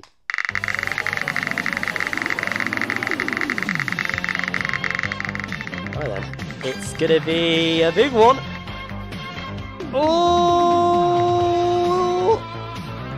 Oh, it's just. Can't take the suspense. It's 45. It's 45. 45. So that is a full essentially. So on pole will be Carl Janssen. In 41st place, he finished. Dave Crozier will be alongside him.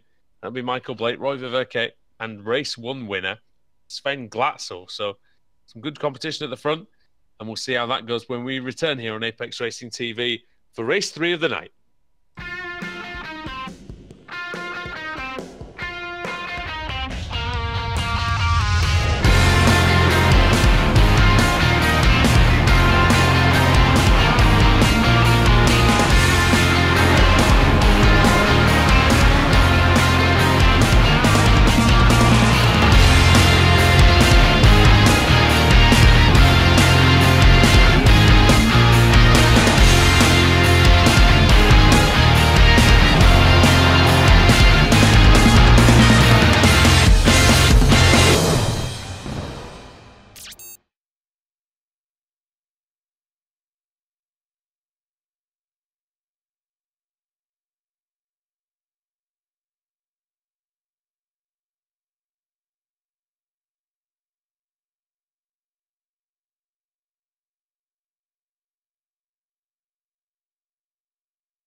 We are back for the final race of the evening here from Circuit de Spa-Francorchamps here in the British Races Touring Car Championship. Andrew Woodhouse and Adam Bath are with you.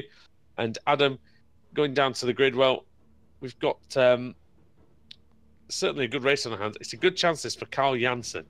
Yeah, he got DQ'd out of the final corner, and now he's on the pole. Achievement. It's funny how fortunes change, isn't it? Yeah, achievement or trophy unlocked. Yeah, for that. Speaking of which, our office at work has just got an Xbox the other day, and we got encouraged to play on it as much as we wanted. It's true. Dave Crozier starting in second, then Michael Blake in third, Viverke fourth, then Glatzel, Janowski. Amazing that the highest pro driver is in fifth. In fact, most of the top 10 is AMS. We've got Woodhouse, Malcolm, Bond, Plumley, Brown, and then Regan starting in 12th. So that's what the top 12 look like. Here come the lights. Here come the lights, and here comes the final round of the evening. Green light is on. Great start by Janssen. Absolutely left Crozier. Left him in the dust. Michael Blake's going to try and get in on the action as well. Glatzel's already made a position ahead of Viverke. Do not want to cut the course here at the top of the hill. And I can hear something's gone wrong, has it? Someone? Or maybe just a slide. Might have been. Just a slide, I think. Oh! There was a touch in the middle of the field there as we went up the Kemmel Straight, and everybody's trying to find their own bit of track here, and maybe someone's got to slow down or something because everybody's trying to find their own bit of track as we go into Les Combes. Janssen goes into Le Combes first, and he's ahead of Michael Blake, who had a clean race last time round. Sven Glatzel, who won race one, looking to move up, of course. Currently in third. Dave Crozier coming under attack by Julian Janowski. Veteran of the series, Janowski. Then behind them is Woodhouse. And also Roy Viverke in the Automac Knockhill car. Belgian driver in his on home soil. Looking to definitely make some moves as well. Good to see Viverke up there as well. He's pretty good in the MX-5. Oh, that was the CQR Academy car, wasn't it? Yeah, there's all sorts going on between Janowski and Dave Crozier. It's like the tyres haven't really come up to temperature for a lot of these guys. They're three wide in Pouon, and off goes one of the boosted cars. I think it was Tristan Bodis maybe going a bit wide. In fact, it wasn't Bodis. I still don't actually know who it was. May have been McIntyre in the Youth Energy car, I think. It might have actually been McIntyre, yeah. Excuse me. Plumley v Viverke. Yeah, again, we didn't really help out our esteemed colleague again, did we? Fortunately not. 24. Right, we've got 2x2, two deep here. here. He's nearly off. Dear me. Sorry, go on, you were saying? Oh, I was about to talk about it, but I've just looked back in the midfield and it's absolutely insane. We've got an Apex car going wheel to wheel. That's Alex Simpson. We're just talking about him. He's just got past Adam Hadfield going into Blanchimont. Oh, and Sven Glatzel's going around the outside of Michael Blake for second place. Lovely move in the bus stop. Beautifully driven by Glatzel. Now he's off after Carl Janssen. Right then, this could be interesting. Radical boosted at the front, and then the race one winner in Sven Glatzel in second position. Matt Bunn's dropping down the timing screen. Oh no, what's happened to Matt? Brian Holmes has come into the pits as well. So, a bit of an issue there. Max Wright also in a bit of strife. They're three wide until the source, by the way. Oh, that wasn't his. Oh, that wasn't his fault, I don't think. Oh, the three wide going down the hill into Eau Rouge. Into Eau Rouge. Oh dear, it was. Was that the CQR Academy car you was on? That Laidler. Laidler and it would be Laidler, wouldn't it? Wide. Here comes Hadfield, and Hadfield will try anything. To be honest. Yep, and he's trying it now. And this isn't going to work. Whoa! Don't do it. No, there comes. Take a sensible pill, gentlemen. And who's the Apex car? On the outside, Andreas Katz. That's Alex Simpson. No, it isn't actually. It is Andreas Katz. Yeah. Sorry, Alex. Oh, sorry, Andreas actually. Sorry to me as well, because I was right. Yes. Yeah, Adam Hadfield, he is quite exuberant out there. Yeah, he's a good lad, but he doesn't have. He gets involved, shall we say, if I say polite. Now he's getting involved with the CQR Academy car of Newman. Up the inside. Oh my word. Good driving there. was well played. Not so many drivers get moves in that corner done. Not be funny. I don't enjoy going into Puon with a move, trying to make a move, because it's very difficult indeed. Right, the battle at the front, it's just 0.2 of a second between Carl Janssen and Sven Glatzel, so unfortunately we're going to have to leave this battle and go to the front, because here, this is what is at stake on the second lap of the race. It's great, isn't it, to see? And by the way, now we're in exceptionally cool conditions. These drivers having to work not so hard to keep the tyres in good nick. Oh. Here comes Glatzel up the inside into the bus stop, deep, very deep on the brakes, makes the corner. Still, they're side by side. There's contact. Yeah, he was there, Sven. There. Oh. Excuse me, and here comes Blake. He's not going to give this one up. Takes your breath away, doesn't it? Janssen back to the lead then. I didn't see anything wrong in that. The Radicals car was there, and I don't think he was going to lie over and let Glatzel take it and let It was one of those, wasn't it? It was a 50-50 one, I think, racing incident.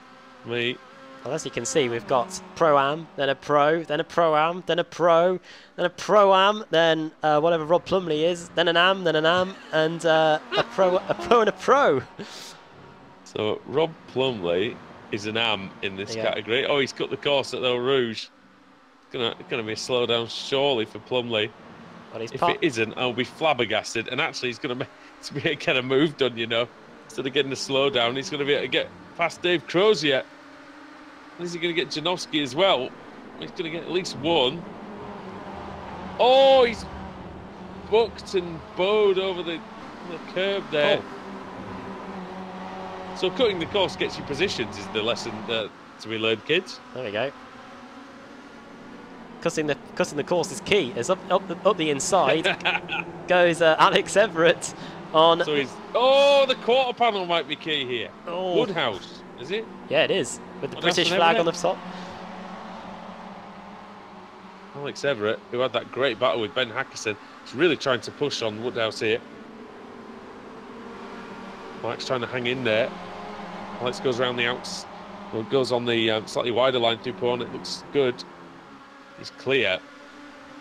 Good stuff from Everett, who started in 14th. Woodhouse fighting back. Oh, for the lead as well. Lead. Glatzel is back. Glat back. It's indeed. Something's happened to Chris Wood, by the way. He's just dropping down the timing screen like a stone. But, that's very late from Janssen. That's very late. Oh. He was already there. You can't move across like that.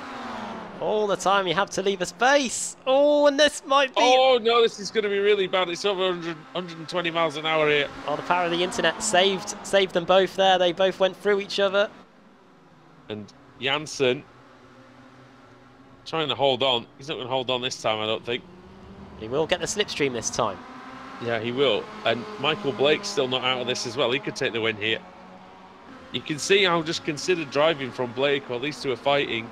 You wouldn't normally expect to see Michael Blake up in the top three, but doing a good job there. That's the Kimi Räikkönen line.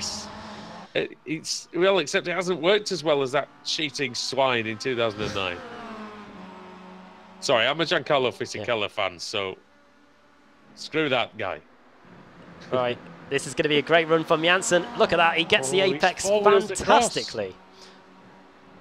Glatzel's 4 wheels across on the inside. And again, no slowdown. iRacing stewards are becoming more lenient in their old age, maybe. Oh, it's 10 years. It's 10 years of iRacing, isn't it? Oh, Janssen. Yeah. And 10 out of 10 for that move by Sven Glatzel to stay ahead. Carl Janssen trying to fight back. It's really a tremendous scrap. We're only on lap 4. We're not even halfway through the race here. Got a great... yeah, I was just looking through the field. Alex Simpson's up to 12th position, 13 places gained.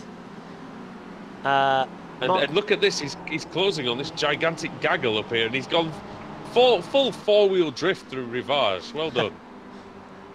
Making the most of the machinery.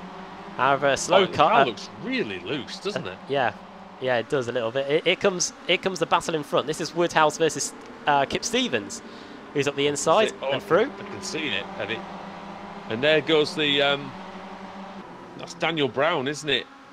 With the English flag on his roof, he's gone very wide. He bounced right over the curb. Yeah, that curve is pretty heavy on the exit. Those curves are heavy. As Alex Everett tries to get... Lord. Oh, Lord. As Alex Everett tries to get past his teammate Jack Regan in the Northern Lights Racing GT Omega car. Let's see then. Plus they've got the Automet car as well. Yeah, Roy Verke is in there as well. Belgian. Rob Plumley's trying to get past Janowski. That's in front of this as well. Great battles this, though. These are, sorry. Janowski goes wide through Blanchimont. Plumley went a bit too narrow into Blanchimont and ran wide on the outside. Oh, somebody's missed the braking point. It's, oh my word, Stevens almost right into Everett. He's made a right mess of the final chicane as well. He's all over the place. He's off. Back on again. Credit to Carl Janssen. He's not allowing Glatzel to disappear. He sets a new personal best. And he's almost alongside. Stevens looking very quick in this race, by the way. He's at 10 positions game, but yeah, Janssen got a great run here. Dave Baker in the pit lane, by the way, so it's a problem for one of our championship contenders, and Glatzel doesn't have a great line for Eau Rouge there either. No, he doesn't. Michael Blake's 3/4 of a second behind as well. These two come together, he might be able to inherit the victory, we'll see. He's clear. No, but no, he's Glatzel's not. late on the brakes. That is amazing braking from Glatzel. Really, really good. And he stays ahead. Can he stay ahead into Rivage, though? Or are we going to see something on the way down the hill? It's well driven. It's really good placement of the car by Glatzel. He's straining every sinew to stay ahead of Janssen. And there might be a little nudge here. I wonder if the bump and runs crossed the mind of the World GT start. Well, look, if we were on the chopper World down... GT champion as a fact as well. Yeah, for in his Audi, wasn't he? Well, we were on the chopper down the back straight, down the Kemmel straight, and he had the whole car past Sven Glatzel, but Glatzel, he was late on the brakes, and that goes a long way in the BSRTC, and he goes back up the inside and through. So we're on lap 5 now. And yeah, we've got, when we get to the line, we're going to be on lap 6, and there'll be 4 laps to go. Yes, they will. And it's really hotting up now for the win. If we're running at half distance, would you believe? It's still Glatzel and Janssen and Blake fighting it out. So hard to leave this battle. There is side-by-side action everywhere in the field. Janssen getting a little out of shape in Blanchimont, but still stalking Sven Glatzel. Very late on the brakes for Blake. That was excellent. Look how much he closed up. He closed up about 4/10 there. Right, once again, it's going to be all about this exit of La Source as we come across the line quickly. There's action here. This is Alex Simpson getting past Dan Brown. So that's Alex now up into 11th position. Brown down to 12th. One of the biggest movers, actually, along with Andreas Katz and Michael Hall.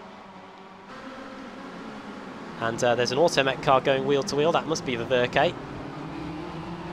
Now, they've kind of dropped Michael Blake, who didn't have a very good La Source, so he might be out of the running here.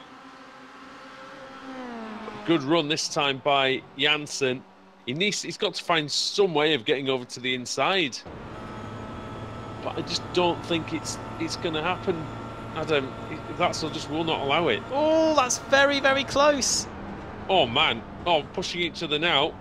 It's getting a little bit feisty at the front. Yeah. Through Malmedy. Every time they touch, they get a 0x. Let's see.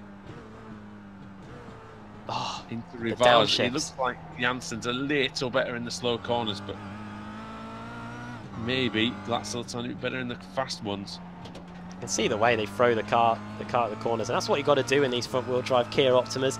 Alex Simpson's had briefly passed with Mark Woodhouse. Simpson versus Woodhouse, that's a battle for the ages. There you go. You would have seen it on the PS3 8 years ago. Nearly a decade ago. It's the wrong one, unfortunately. But Oh, this is a great battle. I'm just watching this Glatzel and Janssen battle. It's it's the really tiny differences now, Adam, at this point between these two. I'm watching them, and it's just these two are so good that it's just little things that are separating them. And this is one thing that we missed in the 4-race format. We've now got a race between two drivers like this due to the fact that we have longer races. Oh! Yeah, and they're not just dive bombing each other at every opportunity. They are actually racing. And they're racing somewhat clear of the field. Michael Blake is still in with a shout. He's very good on the brakes for the bus stop. He surely can set him up here. He's got to. Maybe even have a go into La Source, because see how hard it is to get the move done in Lacombe. In the background. Yeah, I would have done. Oh, that's 2 moves. Got it. Shades of 08. That's 2 moves, Sven. You can't do that. 3 laps to go. Personal best by Plumley and Everett. It was like that first right-hand move to counter the dummy, and then he just took his line anyway. It's a bit wrong. Right, over the top of the hill. The different lines being taken again. Let's have a look back from the gearbox of Sven Glatzel. As here comes, I was about to say Pontus Janssen. As here comes Carl Janssen. He'll probably be coming at him with the force of Pontus Janssen here going into Les Combes. But hopefully he doesn't get to get to Wembley, I'm afraid. Yeah, thankfully, I don't think the red card will be shown like what Pontus Janssen did seem to get quite a bit towards the end of the season. Oh dear. Sorry, Pontus, if you're watching. You can join Calvin Phillips in the I Always Get Sent Off club. Oh, don't worry, I was having to write about... which Sergio Ramos is the chairman. I was having to write today about one of the loanees at your club, Cameron Borthwick-Jackson, who was given a grade F by the Leeds United fans as one of the worst signings in recent memory, as into Pouhon they go. That'll be about right. He barely played, and when he did, he wasn't terrible, but he barely played. Apparently, he was instrumental in the defeat to Newport in the FA Cup. Oh dear. Right. What instrument was he playing? The triangle. Oof. Anyway. Castanets, well, he obviously wasn't playing any triangles. We'd have won. Never mind. It's Janssen. Janssen then trying hard. I tell you what, how this man is in the AMCAR group is anyone's business. It says Pro on the back of his car. Yeah. So I think it might just be an overlay thing, you know. Well, Dave Baker done for the day meatball. We saw him briefly enter the pit lane. And I'm guessing when he got back there, they said your car's got too much damage and you won't be able to get back out there. Either that or there was just not enough damage to repair it in time as they go through. Janssen is an AM on the standings. So, officially he's an AM driver. Now he's going to... Oh, that was a dive Glatzel, he's not going to make that. Surely not. He's never going to make that. And round the outside goes Janssen again.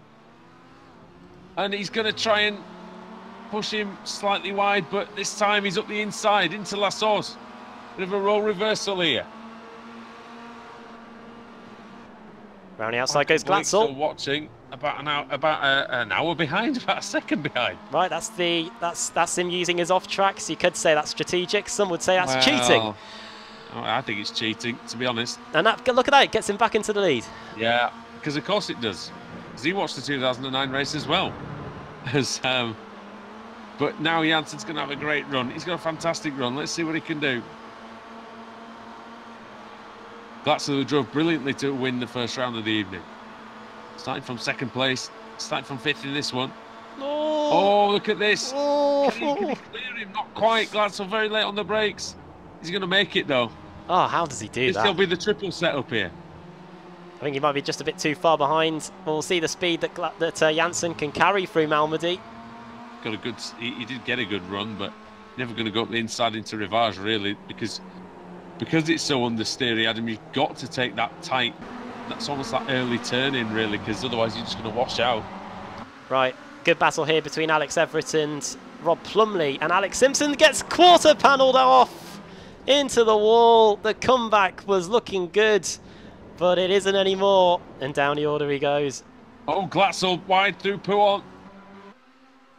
Oh, but he managed to get a decent exit. And that was Kip Stevens that turned Alex off. into the Armco went the Apex car. Is we're back with the leaders again, and Michael Blake could be in with an outside chance here as he's got the gap down to just under a second as we are just a sector away from starting the final lap.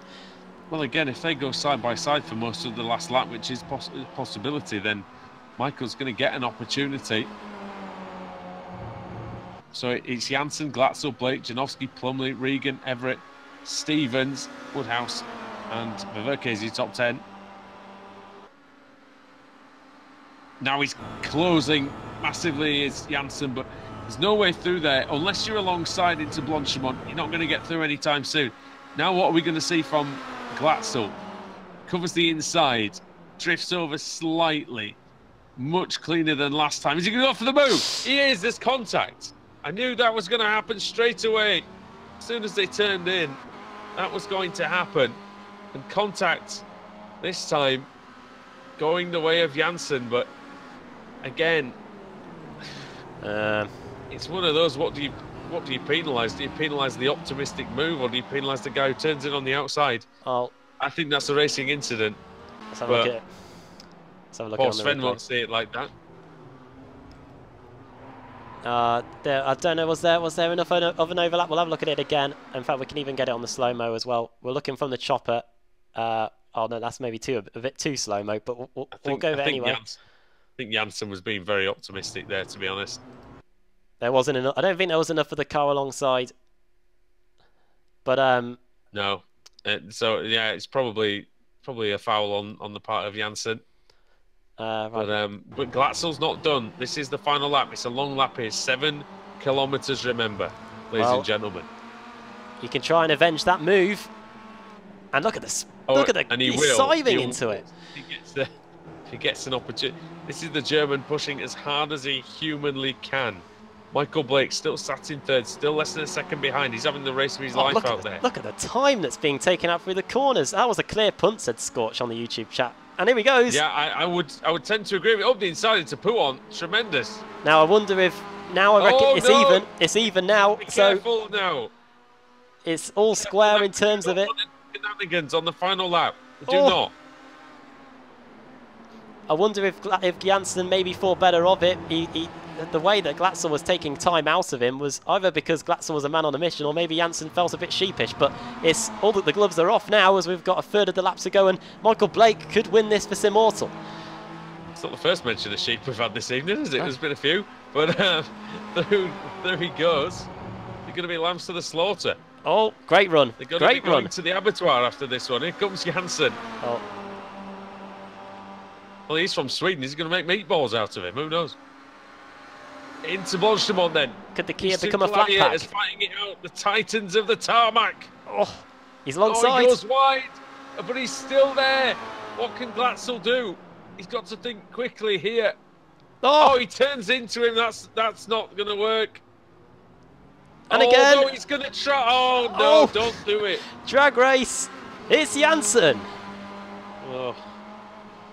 Well, I think it was a bit of a dodgy one, but saw racing incident on the first time, but second time not so much.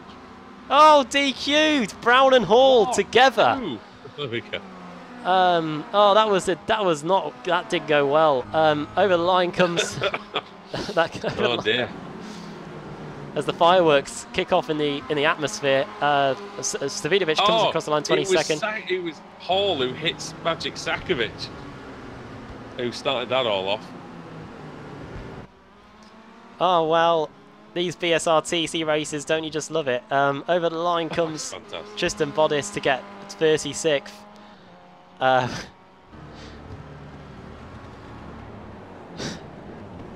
Paul Smith made it to the end, even though he's not very well. Well done to him. Excuse me. Well done. Well done by both, said Craig Evans on I'm guessing that's who it is on the YouTube chat.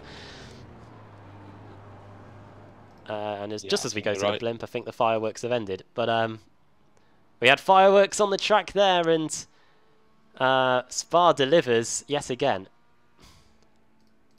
Somebody said take it up with Smolensky. You know the rules. Oh dear. Alex Smolensky here in this one. Ah, man. Right then. Yeah. Yes, Mr. Woodhouse, take us through Yes, let's do it. final results. Here we go then. Final results for round. I don't know what round it is. Carl Janssen wins by just 1.5 tenths from Sven Glatzel. I'm sure the stewards will have a little bit of a look at that. Michael Blake in third. That's a tremendous podium for Simortal. Jack Regan in fourth. Julian Janowski in fifth. Then it was Everett, Plumley, Stevens, Katz, and Woodhouse making up the top 10. Verke in 11th. Sakovic and Harrod. Williams, Thompson. Thompson in 20 there as well. Newman in 16th. Then Laidler, Foggy, Rushworth, and Jack Sedgwick. Then Scott Malcolm, 21st. Wojciech Svinovic, 22nd. Then Davis. Then Jake Blackall. Then Rob Graham. Ross McFarlane, 26th. Alex Simpson, 27th. In the end, dropped down the order big time, didn't he, at the end? Jack McIntyre, 28th. And Atkinson behind him. And it was Matt Bunn, Colin Cunniff, Chris Wood, then Smith, then Shield. Crozier, he started on the front row.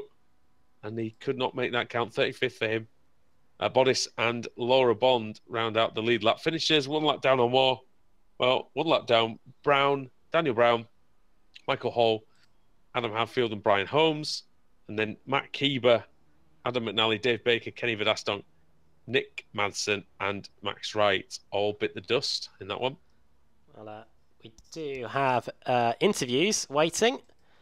We'll start off with, well, we've got both teammates in here, in Carl Janssen and Josh Thompson. I guess we'll go for our race.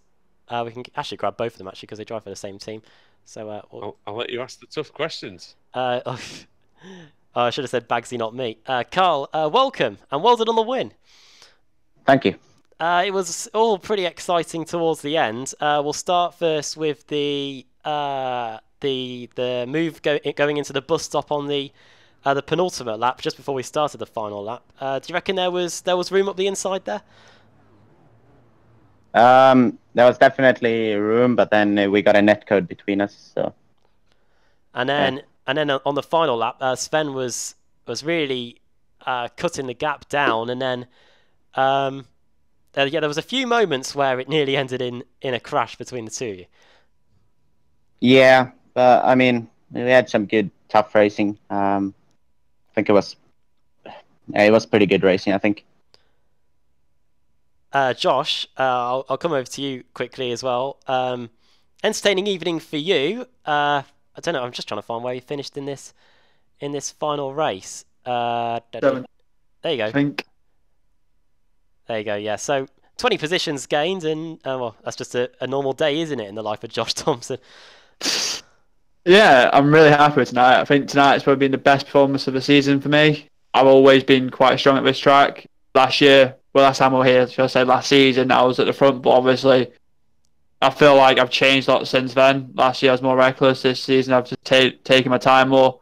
Still using the aggression when I need to come through, but with it being tamed down, getting the actual results. Carl, obviously World GT champion.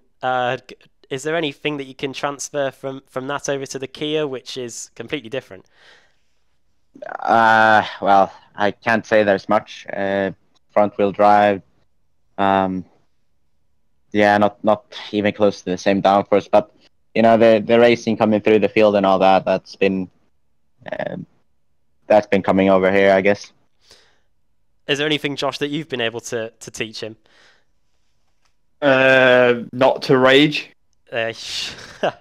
Use the punt. Nah, like obviously Carl's not done this. I've had a year doing this now, so obviously I'm a bit more accustomed to it. So obviously, like silly things like when you get protests and you might get a few penalty points, like a DQ from Q, just stuff like that. You have to get used to sometimes. But no, I think Carl's done a great job getting a win tonight again. We're 7th, I think, in the first race as well. So overall, it would have been a good points finish. And you never know what could happen in race 2 until we got DQ at the end. Oh yeah, that moment, Carl, on the final corner. Yeah, that must have been pretty frustrating. A few 100 meters away from the finish line, and then getting a DQ. But it seemed to work out okay in the end with getting the pole. Yeah, that wasn't a very fun moment. I was, yeah, that wasn't very fun. there was a little bit of raging there. Yeah, John Roberts mentioning the Ted puns. Yeah, pun Ted. Already out there. But I would ask where we're racing next, but I don't have a calendar to hand, unfortunately. Montreal, there you go. Well, you might have to deal with Andrew Woodhouse on the track. Only reason I know about it is because you said that at the start of the stream, so I'm guessing. I hope I'm right. I'm just trying to load it up now myself, so I can have a little check. If that's the case, I'm practicing yesterday. BSR 2018. Where is that sheet? There it is. I think Andrew gave up on his Renault experience after Spa, so he needs to go back to the kids. Oh, thanks, mate. Oh, this is. We'll see what happens tomorrow. We'll see. I'm not doing it. Oh, exactly. So, bugger off. Are you racing? Get out my commentary box. Are you racing? It's our stream, not yours. Let's have a look. It's similar. It's similar next week. So we had a battle with. I was going to say that. Are you doing a comeback? Oh dear. Oh, unfortunately, I don't have a wheel, but I have just been paid, so maybe that's what some of the money could go on. Demand Alec. Well, unfortunately, not to fan the flames too much, but we need to find a broadcaster if that's the case. So hopefully we. Oh, there you go. You might the field might be saved from the BSRTC's most unsafest driver of 2017. Didn't Michael that last season? He probably would have, but based on averages, because I only did 4 races and I got DQ'd in every single one. I stole the mantle. Like 107 incidents or something it was. Yeah, but did you get 40 license points in one meeting? Oh well, I think we're looking at this is a pretty. Even I've not managed that. This is a pretty bad commentary booth in terms of causing wrecks. I think. I know, we'll let anyone in here. We'll let anyone in. On that note, we'll let some of these people out. Josh, before we let you, we've even got Michael Blake in here actually. Michael, you're obviously. Well, I'll talk to Michael. Yeah. This has all gone wrong. Talk to Michael. We've dealt with these miscreants for too long. Josh, Carl, thank you very much. Cheers, guys. Later. Thank God they're gone. No, I'm just kidding. Michael Blake, welcome to the commentary box. It's all degenerated a bit in here, I'm afraid. How you doing, guys? Oh, good, thank you, mate. You must be doing good as well. That was a great race. Oh, that was epic. I gave it everything I had. I just couldn't quite join in. You just needed them to just punt each other just one more time, didn't you? Really, and that would have been it. Yeah, they touched going into the final chicane, coming to the flag, and stupidly I floored the throttle, thinking try and get a run. Whereas if I'd have rolled into the throttle, I'd have probably got the run. But as it happened, I floored it and it just done a burnout and didn't go anywhere. Oh man, we've all done it in the in a rear-wheel drive car as well. You get giddy, don't you? And then you next thing you know, you're around and you look like the idiot instead of them. But at least in the Kia, you're not going to spin it doing that. But yeah, you fought hard all race and got a good start. And it seemed to me that yes, you were hanging on, but you were hanging on comfortably. Yeah, I was all right till sort of lap 5. Then it was really hard work to sort of stay where I was. To begin with, I just thought I'd let them two fight, and maybe they'll take each other off. And if they don't, they can pull me around. And you had a slight mistake in the first corner, didn't you? I think on about lap 5, and it just meant that you lost about half a second, and that was quite important. Yeah, I don't know why. Normally, you get a decent tow up to sort of 1.5 seconds behind with the Kia, but it just seemed tonight those guys were so quick that once I got more than 1 second, I wasn't really getting much of the benefit. And yeah, as I say, a mistake in turn 1 dropped me that bit back, and it was hard work to try and bring it back in. But yeah, those two put on a great show. Need to congratulate them for that. That was really good racing. You had the front row seat to that one. Just having a look at the championship standings, 37 so far. You'll have moved up a bit after that. What's your goal for the season in terms of where you want to personally finish? Mainly, I want to make the AM showdown and finish top 20 overall, if that's possible. Got a good chance of doing that as well, the AM showdown, because, like I say, you might have gained a couple of positions maybe after today. So, yeah, some definitely onwards and upwards. Do you want to give a shout out to any of your sponsors before we let you go? Yeah, just Drive Doctors and Go Kart World, and thanks to Kenny Vadastonk for all the driver coaching he's been giving me and the rest of the guys in the team, and Martin DC, he's helping out with setups and stuff. It's really moving us forward a little bit. It's a shame it didn't actually go very well for Kenny today, but I'm sure he'll be back in the future. Right, thank you very much for joining us, Michael, and we'll let you go and enjoy the rest of the evening. Cheers, thank you, mate.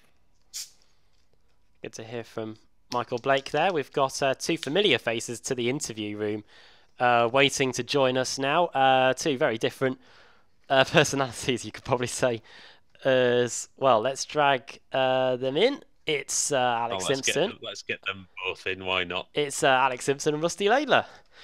Oi. Hello. Well, Alex... I don't know why we've let these two in at the same time, by the way, Alex. Adam, sorry. Yeah. We were having a great conversation great, just in the other channel. We were literally just about to start throwing punches. Well, I'm sure Alex, if he could find Kip Stevens, would dish it out as well. I think, Alex, on that final lap, you two came together there. Yeah. What could I say?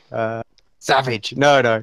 To be fair, tit for tat. I think I did something very similar to Kip at Watkins, and yeah. So emphasis on the tit, maybe. It's You two, probably. it's not intentional. Just drifted in on braking. You know what this car's like. You just put it there, but it's a mistake. Obviously, I lost some places, and yeah. I'll send it in to be processed. You can't do nothing more. That's what it's. May have been calling him a tat with an extra letter in there. Moving over to Rusty. As always, a tat and an anchor. Probably. This letter on the keyboard, it's just broken. It won't work. Layla, 9 positions gained in that final race. Tell us about your evening as a whole. I had every time I've looked for your name, you seem to have been gaining positions. So a progressive evening, nonetheless. Yeah, it was good fun actually. Race 2 was an absolute stormer for me. I think I gained over 20 positions, so I think that was an enjoyable one. Whereas race 3, obviously, because the way everything was reversed, I had to get back through all the people I passed in race 2 with faster guys behind. Wasn't quite as easy to make my way through, but it was good fun nonetheless.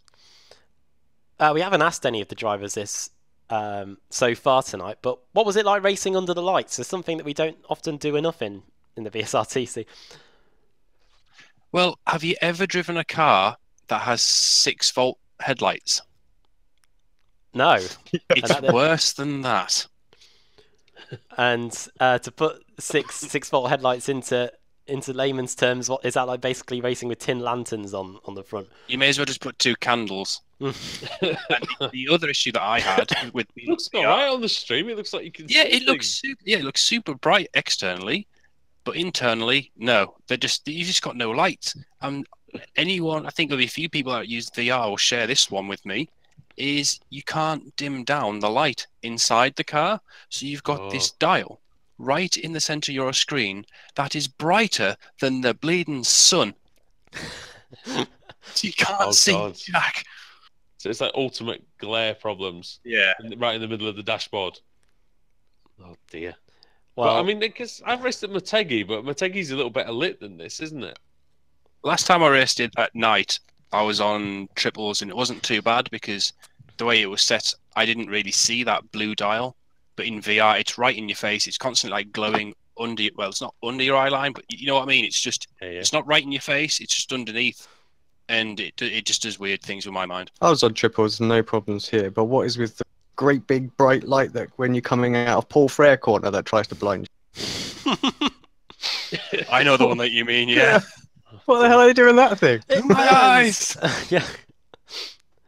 Well, We're going to have a look at that just because I don't actually know what light you're on about. Right, go on. Well, yeah, the latest episode of Pimp My Kia Ride will be coming out soon with how to ensure that you've got a bit more brighter headlights going forward. But next week we go to Imola. Oh, that light on the right-hand side, that's a bit offensive, isn't it? It is. I've just seen that on the replay. Sorry, Adam. Yeah, Imola next week. A track that we know well. Alex, how do you think it's going to go there? Yeah, I mean, I like the circuit. I know the circuit. So should be fun. I think racing will be quite good there, actually. Good combination of like areas where you might need the lower wing and one where you need some higher wing. So yeah, I think it should make for some good sort of drive through from the back for the reverse grid races. So yeah, it'd be exciting. And looking at the teams championship, Rusty, it is looking pretty good out there. CQR and CQR Academy both leading the way at the top of the team standings. Northern Lights Racing are the nearest challengers, and you'll be hoping to increase that advantage even more next week when we go to the Autodromo Enzo Edino Ferrari. End of the day, it's still early days, though. You know, we're still have we reached a quarter of the way through yet? Well, we started in March, Just and about, we're now I think. towards the end of May, aren't we? So yeah, I think we are just about a quarter of the way through. It's not until you get well past the halfway point where it really starts to matter. Because I think it was the second season when I was with Alphalatech, we had a huge lead over CQR for such a long time. And then it was literally like 3 or 4 weeks before the showdown, and it all went to pot. Oh yeah. And then it come the showdown, that was it. We finished third in the end, you know.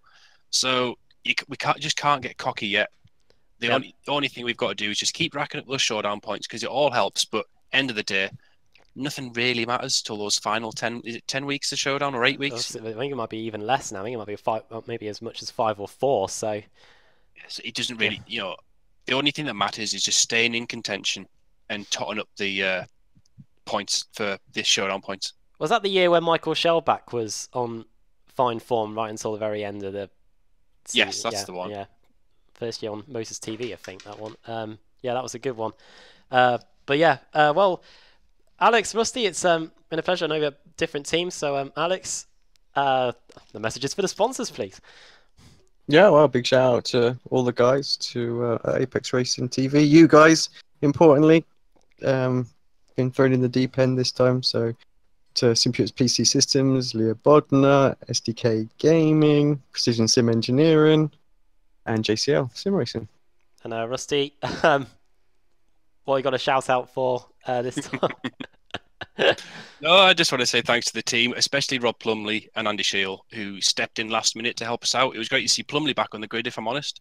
For those of you that don't know, Plumley is he's a full-time Twitch streamer now. He quit his job and he's doing this full-time, and he's literally knocking on the door of making Twitch partnerships. So any users that are on Twitch, if you could go and give him a follow and I'll be on hit that. him up. And I'd also like to take the time to apologise to absolutely nobody. There you go. Don't change, Rusty. There you go. Thanks, Alex, and thanks, Rusty, for taking the time and coming to speak to us. We'll let you resume your conversation in the interview room. See you later, boys. See you later. Yeah. Well then, Andrew. Yeah, that part of the course is well lit, and the action on track has been lit today as well. It has indeed. I'm definitely down with the kids on that one. I think tremendous performances all the way through the field. It was pretty clean as well, and we always enjoy that. Thank you very much for watching, everybody, here on Apex Racing TV. Join us again tomorrow evening over on the Apex Online Racing YouTube channel, where we get the AOR Formula Renault. Sam Fitzpatrick and Alex Simpson will be in the booth for that. I will be on the track trying not to put it in the Wall of Champions again. Thank you, everybody. And we've also got, just quickly, actually, we've also got some action at the weekend as well. We've got the VTEC Super Series on Sunday afternoon too. So thank you very much, everybody, for watching. I've been Andrew Woodhouse. He's been Adam Bath. And we're going to go and enjoy the rest of the evening. So from all of us here, it's good night.